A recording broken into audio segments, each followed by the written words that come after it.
अस्सलाम वालेकुम। Iqbal international law services से एक नया लीगल लेक्चर के साथ आज का जो हमारा लीगल लेक्चर है वो है sign and attestation of the deed. कोई डीड जब बनता है, कोई एग्रीमेंट बनता है, उसके सिग्नेचर और अटेस्टेशन लॉ में किस तरीके से दी गई है, किस तरीके से वो साइन होगा और अटेस्ट होगा। देखिए, कोई भी टेस्टिमोनियम है उसको साइन होना जरूरी है और अटेस्ट होना जरूरी है। अगर हम बात करते हैं साइन की, साइन यानी सिग्नेचर के क्या मानी है। देखिए, नेम जो है, जो सिग्नेचर है, इसका मतलब है, इसका मानी है राइट वंस नेम। साइन का मतलब है, सिग्नेचर का मतलब है राइट्स वंस नेम। बेसिकली ये एक्नॉलेजिंग होता है ऑथरशिप की। ऑथरशिप उस एग्रीमेंट का, उस डीड का जो होता है, वो इस चीज को एक्नॉलेज करता है कि ये ऑफ कोर्स आई एडमिट और मैं ही इसका ऑथर हूं।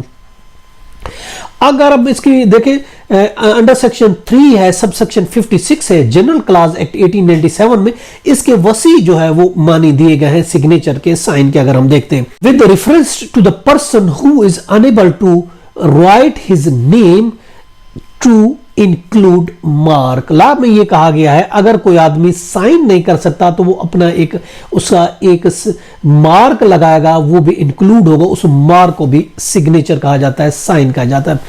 अब अगर माइनर है या मेंटली इल पर्सन है तो उसकी तरफ से ऑफ कोर्स कोई गार्डियन जो होगा वो साइन करेगा। अगर फर्म है तो ऑफ कोर्स उसके को पार्टनर है, अंडर सेक्शन 19 वो उसको ऑथोराइज करते हैं साइन करने के। इसी तरह कोई कारपोरेशन है, लोकल बॉडीज है, यूनिवर्सिटी, ऑफ कोर्स इसके अलावा गवर्नमेंट है, तो जो उनका ऑथोराइज पर्सन होगा वो उस डीड पर साइन करेगा। अब जहां तक बात हम कर रहे हैं अटेस्टेशन की, ये तो बात हो गई सिग्नेचर की। अब बात हम करते हैं अटेस्टेशन की। देखिए, अगर कोई डीड है, in case of some deed like mortgage deed है, गिफ्ट है, उसके बाद बॉन्ड है, विल है, रिवोकेशन ऑफ विल है, इनके लिए लाजमी है। दूसरे केस में लाजमी नहीं, इनमें खासकर लाजमी है कि उसकी अटेस्टेशन होनी चाहिए।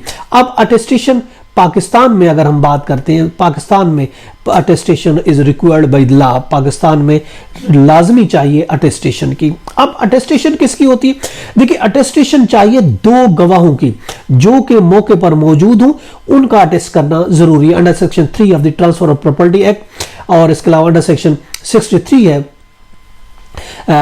जिसके तहत ये कहा गया है कि दो गवाह जो होने चाहिए वो लाजमी होनी चाहिए कि उसको वो अटेस्ट कर सके।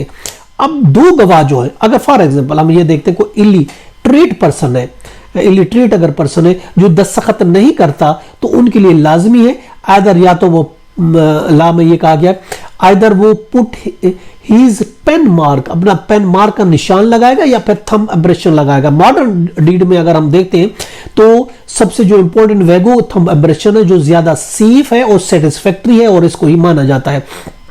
अगर मेल है, यू ऑफ कोर्स आपको पता है, अगर मेल है तो अपना जो लेफ्ट थंब इंप्रेशन लगाता है, अगर फीमेल है तो अपना राइट थंब इंप्रेशन लगाती है।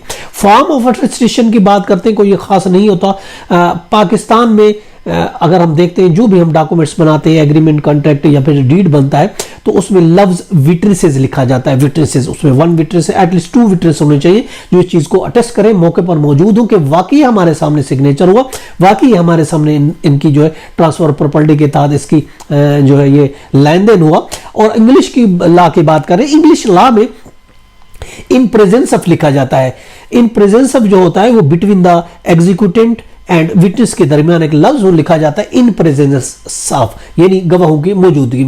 अगर हम देखते हैं लॉ की बात करते हैं, देखिए दो गवाह, अगर हम हमारे एविडेंस एक्ट की बात करते हैं, एविडेंस एक्ट हमारा 17 जो है उसमें 70 आर्टिकल 79 है और इसके अलावा 17 है, 17 और 79 आर्टिकल है कानून शहादत ऑर्डर 1984 का। उसमें भी ये कहा गया एग्रीमेंट को साइन कर अटेस्ट करने के लिए दो गवाह होने जरूरी है। और उसके अलावा PLD 1984 सुप्रीम कोर्ट पेज 162 है और इसके अलावा 2003 है वही LR पेज 673, इसमें यह कहा गया है कि दो विटनेस होना जरूरी है। ये था हमारा आज का लेक्चर, इसके साथ इजाजत। Have a nice day. Allah Hafiz.